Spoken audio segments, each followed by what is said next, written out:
The Hornsent civilization fascinates me greatly. Its connection with the forces of the Crucible, its contact with the rawness of nature, its religious and cultural power that transformed the region known as the Land of Shadow. In short, a cruel and powerful society, yet still responsible for provoking amazing questions in the minds of the players.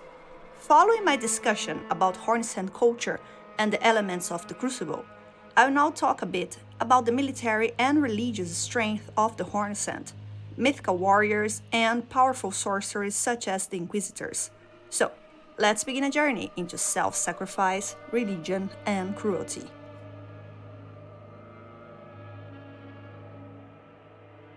Sacred, animalistic, and cruel.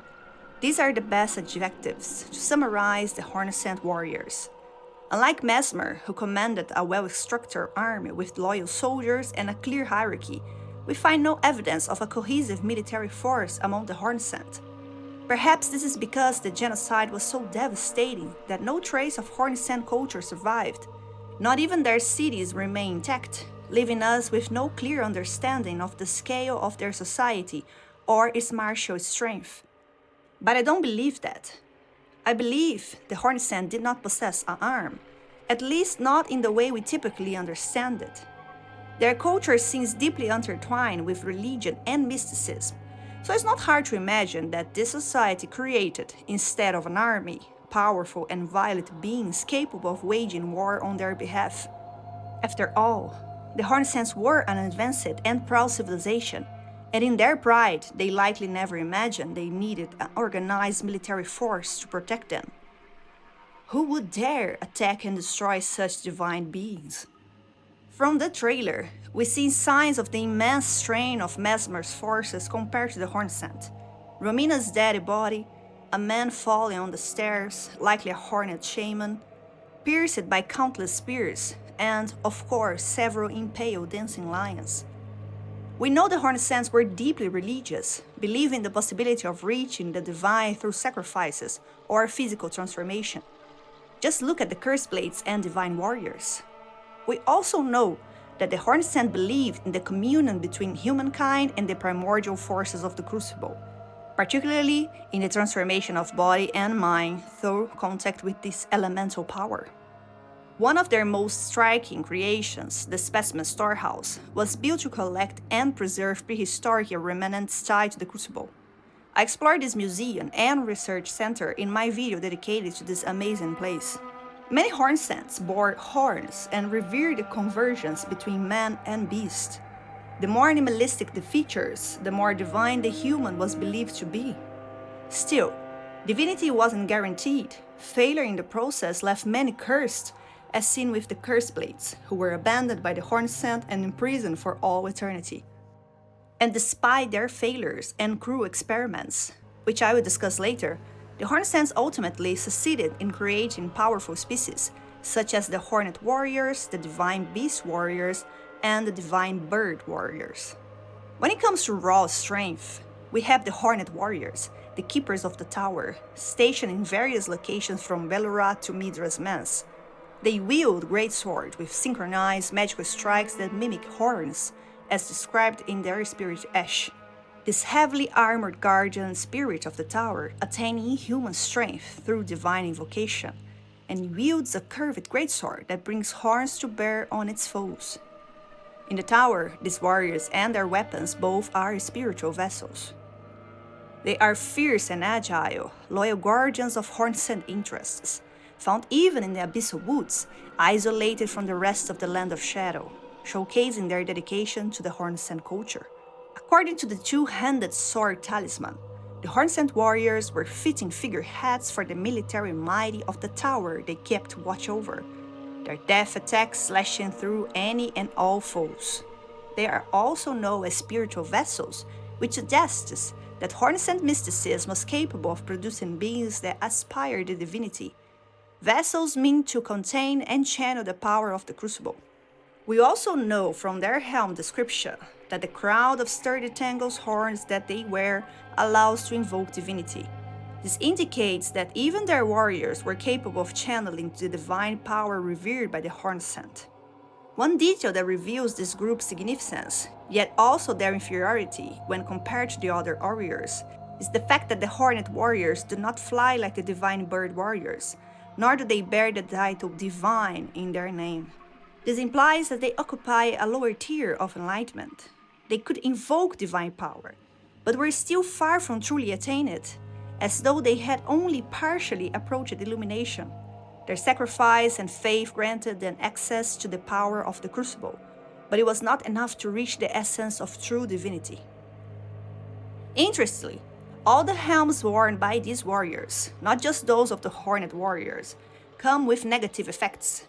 Divine invocation bolsters the strength of the warrior, but causes the blessing of the earth tree to become nauseating, reducing the restorative effect of drinking from a flask of sacred tears. Focus is also troubled by wearing this helm. These negative effects related to the blessing of the earth tree, diminishing the flask's effectiveness. Sacred tears are materials used to spread faith, like blessings, sacred to Marika's religion in the lands between. It's clear why Hornet warriors would see diminished results when using these flasks. They represent everything the earth tree despises. Besides, wearing the helm allows divine invocation but disrupts focus. According to the Cambridge Dictionary, focus means careful attention that is given to something such as a task, or the ability to give you full attention to something. If focus is disturbed, it doesn't just diminish. It implies a constant disturbance likely tied to the pursuit of divinity. This suggests that wearing the helm could be an imposed sacrifice, further revealing the trials they endure to elevate themselves toward the divine. Another interesting point is the Hornet warrior's grayish, stone-like skin, resembling old, lifeless statues. Could this indicate mutation? After all, the Hornsents we've seen appear small and thin, while the warriors are massive and agile. It's a fragile theory, but plausible. On the other hand, it might suggest a connection to the sculpted keepers. Perhaps the Hornet warriors were a lower-tier group striving to become divine beast warriors, who might one day ascend to become sculpted keepers. This indicates the existence of a kind of hierarchy among the Hornsent warriors, all-powerful, yet incomplete, until they reach the elevated status of the sculpted keepers. Among the more violent and relentless warrior categories, we have the divine beasts, found only in Enir Elin. Beyond raw strength, they wield the forces of nature, launching ice, wind, or lightning attacks. The divine beast dancing lions also display this power. Both serve as celestial messengers, invoking divine fury through storms. And it's not just their animalistic appearance, adorned with horns and lion pelts, that defines them, but also their ability to command the weather itself, as if they were envoys of that raw, untamed force known as nature, or perhaps the Crucible. Fierce and solitary, this group likely underwent intense training. Their armor hints at the distinction between the Divine Beast warriors and the Divine Beast's dancing lions. Armor of fetid Hornet warriors chosen to become Divine Beast warriors, adorned with a lion's pelt. Among the Divine Beast warriors, only those who truly excel at divine invocation become sculpted keepers and are granted the honor of the lion dance. Only those who master divine invocation could ascend through the ranks, become sculpted keepers, and learn the sacred lion dance, a path that leads us to the incredible, divine, and awe-inspiring beings known as the Divine Beast's dancing lions. This creature is based on the Chinese culture tradition of lion dancing, performed as a symbol of good luck and fortune. Similarly, the boss in the game is operated by two Hornsent dancers, one controlling the head, the other controlling the rest of the body.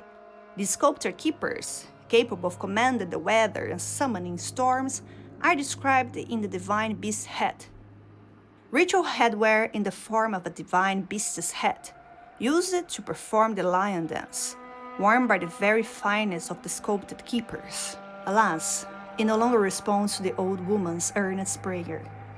The legendary boss is one of the few dancing lions that survived Mesmer's crusade, lying in a deep slumber within the Belurat Tower settlement.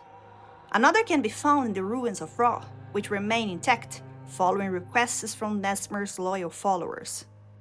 Even more intriguing is the fact that the dancing lion found in the ruins of Ra is capable of invoking death blight, as if the agonizing torment it endured at the hands of Mesmer awakened a unique power within it, one intimately close to death itself. To me, the dancing lions represent the pinnacle of humanity's fusion with the crucible. A perfect blend of man and beast dancing in unison, invoking divine powers after being awakened by the lament of the Hornsent Grandan. Their divinity was so revered that they weren't to train for war at first, and it was only with the invasion of Belurat that they were used as a weapon of war, as noted in the Remembrance of the Dancing Lion. When the Impaler's arm assailed the tower, the reach of the lion dance was turned toward martial ends, its divinity, its fury, its light-footed beauty. This supports my initial theory that the Hornsents never imagined anyone would dare challenge their society, so advanced and so close to the divine. In their hubris, they failed to recognize the monsters they themselves had created, monsters that would ultimately bring about the downfall of their civilization. Finally, we have the very first of all horned warriors, the divine birds. Their golden armor signifies their elevated status. They can fly with their enchanted wings, as described in the divine bird feathers incantation. The divine bird warriors, and indeed this technique, are said to bear resemblance to the golden crucible. This could represent the ultimate spiritual state a Hornsent warrior could achieve, resembling the divine and sacred crucible itself. In my video about Caligo, I explore how dragons can be seen as the purest embodiment of the crucible's beauty and power, divine, intelligent, powerful, and magnificent. The divine birds too exemplify this majesty. Their golden armor, imposing helms, precise strikes, and ability to fly all serve to demonstrate how these warriors come closer than any other to achieving perfection. The sacrifices these men made to reach divinity were immense. Within Hornsent society, divine birds were seen as cruel and indifferent to human company, as they draw even closer to divinity, although only a few ever reach it. The only one we know to have done so was the divine bird warrior Ornis. His spirit ash description provides crucial details. First, the Hornsent warriors regarded him as the greatest of all, believing they descended from him. He managed to tame the divine bird, symbolizing his successful attainment of crucible divinity, using its wings to fly. When he finally fell to earth, just like Icarus' myth, he lived on as the guardian deity of the temple quarter. Unlike Icarus, Ornis didn't fly out of pride or ego, but to prove he had become enlightened, touched by the divine. But like Icarus, he fell, perhaps foreseeing something no man was meant to witness. Yet Ornis wasn't punished. He became a spirit ash, a guardian of the temple ruins at Ra's base. Side note, Nitra introduced new sapient races such as the centaurs and the pinion folk. Both can be seen as societies that experience a deeper connection with the forces of the crucible, a bond powerful enough to merge human and animal aspects into a singular form of existence. If the divine warriors had glimpsed the divine, their bodies stood as proof of their superiority over other Hornsent. Unfortunately, this wasn't the case for the Curseblades.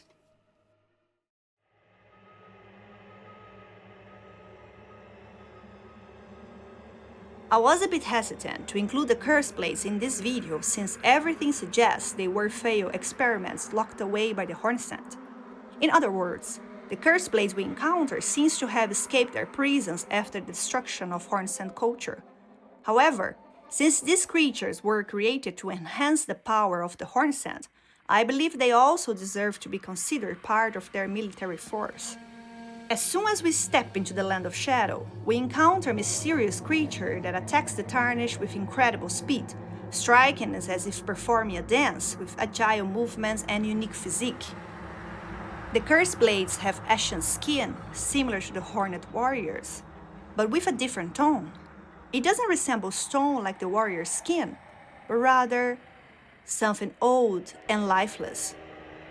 By removing the ragged clothing they wear, we can see a vestigial tail, which suggests they were indeed a failed experiment in the pursuit of divinity. For the Hornsent, divinity was tied to animalistic trails, an aspect of the crucible, with its tails, wings, and horns.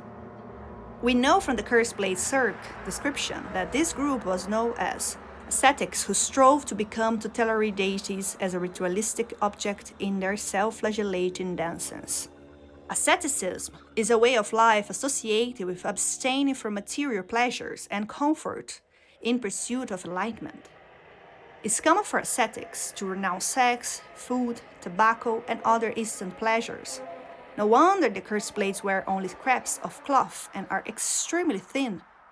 The description of the ascetic's glowing cloth and ascetic's ankle guards states, "Attire of Tower's ascetics embodies their commitment to an austere existence of strict self-control. In order to ascend from their mortal flesh into tutelary deities of the land, they heighten their spirituality through severe ascetic training." Asceticism is often linked to meditation and religious practices as a way to find inner peace. Historically, asceticism has been observed in different religious traditions. In Christianity, monks and nuns embrace fasting and vows of poverty as means of attaining spiritual purity and union with the divine. In Buddhism, monks may practice meditation, renounce possessions, and live on alms to cultivate detachment from desire. Hinduism also has a long history of asceticism, with sadhus retreating into remote environments to meditate and pursue spiritual liberation. In the Greco-Roman civilization, philosophical schools such as the Stoicism promote self-discipline and the rejection of excess as a means to achieve virtue and inner freedom. The inspiration behind the Curseblades is undeniable. Since the Hornsent were a deeply religious people, it makes sense that the Curseblades embrace this lifestyle, especially in their ultimate goal of ascending from their mortal flesh into tutelary deities of the land. A tutelary deity is a spirit that serves as a guardian, patron, or protector of a specific place, person, nation, or culture. In European folklore, personal tutelary spirits were known as familiar spirits, and cities had tutelary deities whose protection was considered vital during times of violence. In Christianity, a comparable concept can be found in the veneration of patron saints. Patron saints are often regarded as spiritual protectors to particular individuals, professions, or causes. For example, Saint Michael the Archangel is revered as a protector and leader of the heavenly armies, invoked as a warrior against spiritual evil. Saint Gabriel, the divine messenger, is associated with revelation and guidance, while Saint Raphael is known as a healer and companion to travelers. In Shinto belief, kami are the spiritual essence that inhabit all things, from mountains and rivers to animals and human beings. When a person is born, it is believed that a kami enters the body and gives its life.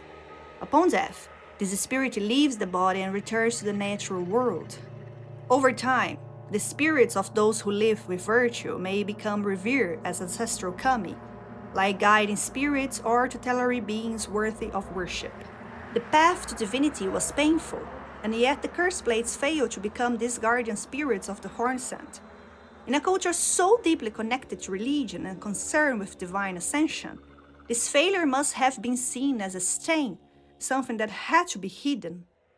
After all, what was it that kept these poor cursed beings from attaining divinity? A lack of will, unpurified sins. Thus, the Curseblades were shunned and ultimately imprisoned by the Hornsent. The game refers to the Curseblades as a scourge, meaning an instrument of punishment or a cause of great affliction. What does this imply?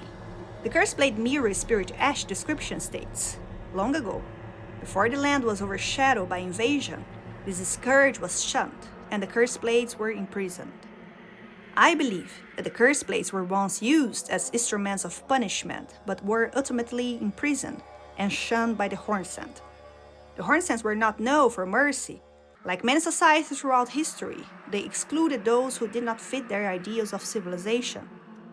Besides the Curseblades we encounter in the Land of Shadow, We also meet the couple Mira and Labadith. Curseblade Labyrinth is a field boss found in the depths of Bonnie Jail. After his confinement, he met Mira, and upon her death, Labadith was plunged into a devastating darkness. Despite all their bodily modification, the Curseblades retain their emotions, forming bonds of concern, even love, among their group of outcasts. This is a key difference from the Hornet warriors, who were closer to divinity, as they were not known to feel any emotions. It's interesting how the Hornsent's pursuit of divinity led them closer to disgrace and curse. The Curseblades' fate was cruel, but with Mesmer's invasion, they escaped their prisons and become a scourge for those who attempt to invade the Hornsent homeland. And speaking of cruel fates and failed experiments, it is possible to consider that the shaman people were also part of the Hornsent's military force, much like the macabre jar innards. And just like the Curseblades, they can be seen as failed experiments in the pursuit of divinity, yet still functional as instruments of violence. In fact, Labadith is found within the Bonnie Jail, a prison specifically used to contain the shamans. Finally, we have the Inquisitors and their variations, Candle Inquisitors and Fat Inquisitors found in Belurat, in near Elin, Rao ruins, and even deep within Abyssal Woods and Midra's Manse. This group is closely tied to faith, using incantations rather than physical strength to defeat their enemies. They act as priests or sorcerers for the Hornsent, most likely from Elin, also known as the Tower. It is impossible to hear this name and not immediately think of the Inquisition, and the connection is obvious. An inquisitor is someone who inquires, seeking out individuals involved in heresy or deviant doctrines. The medieval Inquisition was created to combat heresy and enforce religious orthodoxy. Its primary purpose was to identify, suppress, and punish heresy, beliefs or practices that contradict the church teachings. Not so different from what the Hornsent Inquisitors did. Their incantations, Giant Golden Arc and Golden Arcs, are described as the arcs resemble barbs, a no symbol of cohesive question. Only Senior Hornsent could hold this position, given the complex study and immense faith required. We know from the Inquisitor Ash's description that inquisitions often perplex the minds of the uninitiated, and so seniority was viewed as an asset. After all, hunting down and punishing those who failed to follow the moral and religious precepts of the Hornsent was not a task for just anyone. In fact, many inquisitors accept imprisonment in the Abyssal Woods to help contain the frenzy flame. At the edge of this forest, hidden within the dark light catacombs, we encounter Jory, the Elder Inquisitor, a boss whose mission is to prevent outsiders from entering the territory consumed by the frenzy. He wields the barbed staff spear, a weapon described as the symbol of the Inquisition's torture, allowing one to wield the staff as a great spear. Attacks deal holy damage, and potency increases with faith. A close look at this man reveals that their big horns are real, not merely part of their masks. This further suggests that the Inquisitors were close to what the Hornsent perceived as divinity. Also, the Hornsent Inquisitors were enforcers of religious orthodoxy, but also powerful priests, wielding sacred sorceries like Spida, a superior sorcery tied to the Crucible's current, based on the belief that a spiral will ascend into a pillar reaching the heavens and their gods. The Hornsent's pursuit of divinity led them down a path marked by violence, sacrifice, and intolerance. While some among them ascended as powerful warriors and sorcerers, others were cast aside as cursed failures. The Curseblades, through relentless self-sacrifice, become nothing more than forgotten remnants of a failed experiment. Meanwhile, the beautiful and mighty Divine Bird warriors underwent mutations that made them even more powerful and attuned to the Crucible, paying a high price without remorse. Despite their differences, all these figures shared a common fate. They were shaped and used by a civilization consumed by its obsession with divine ascension. If you enjoy this kind of content, where I explore the intersection of video game lore, history, and literature, don't forget to like and subscribe to the channel. Thanks for watching. Until next time, bye!